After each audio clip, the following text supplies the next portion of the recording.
Hey, it is Kim Corvin. I am a family peace specialist, a lawyer turned family peace specialist. I'm sharing a video today about how to share space with someone with whom you are in conflict. Because this is a reality in this era of COVID-19, right? I mean, money can be tight, people are being laid off, we're in social isolation, social distancing. It can be a challenge and it can really bring up more fear in people. So I've decided to share some information, and this is some of the things I've worked with clients over the years. People who have decided to separate but remain in the same space. And it applies to any kind of relationship, and especially I think if your relationship is good and healthy and you want it to stay that way, this is for you too. So just a little caveat, I'm shooting this at home. I am not mic'd. I am doing this live so you're gonna hear a little bit of strange background noise, but that's because I'm doing social distancing, so bear with me.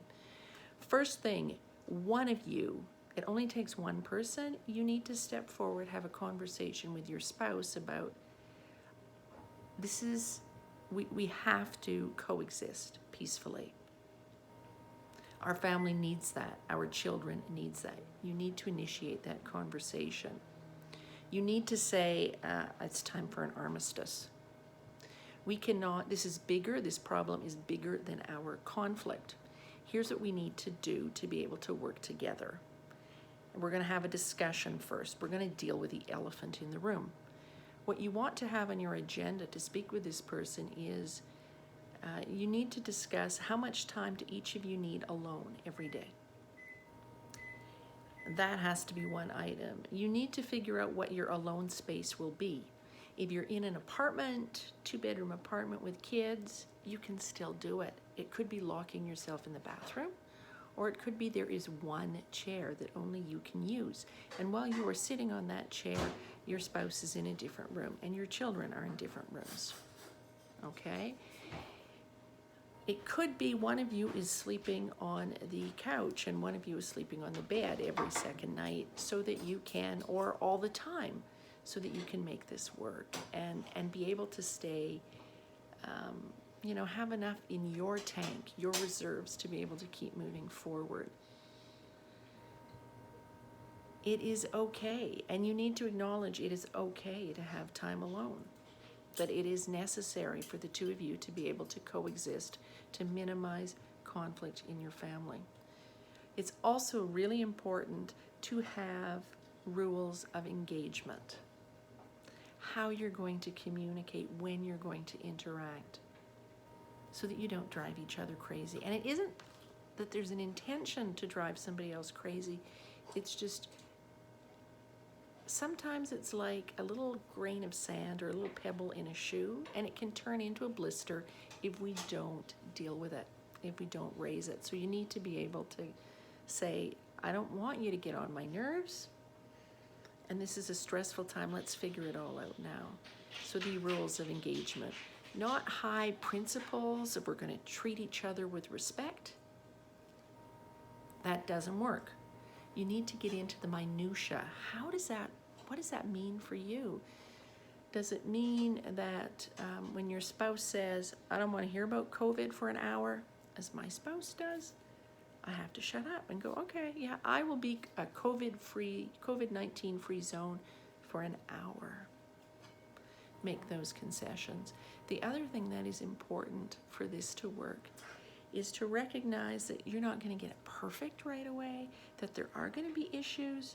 So you need to have a time scheduled every day when you're going to discuss how are we doing? How is this working? On a scale of 1 to 10, how has our experience been today? And ask each other that question. If it's less than a 10, you ask another question, which is, okay, so it's a 6. What do I need to do? One thing I need to do so that your experience can be a 10. And then do it. It is, and something that will help you with this whole process is recognizing that this is not going to last forever. It's going to feel like it is, But it's you just take it one day at a time, and if you do those check-ins, you have a release valve. It's like a pressure cooker.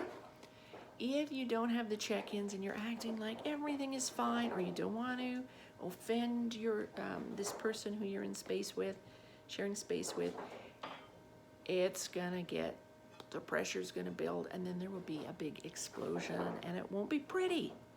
So do the check-ins to make sure you stay on the same page, and adjust your schedule as needed.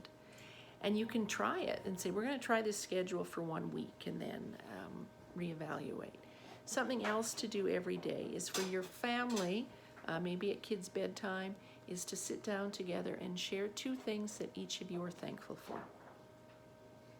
Because it will help keep you out of that, the fear. And it'll help you realize, oh, there have been, you'll keep a balanced perspective.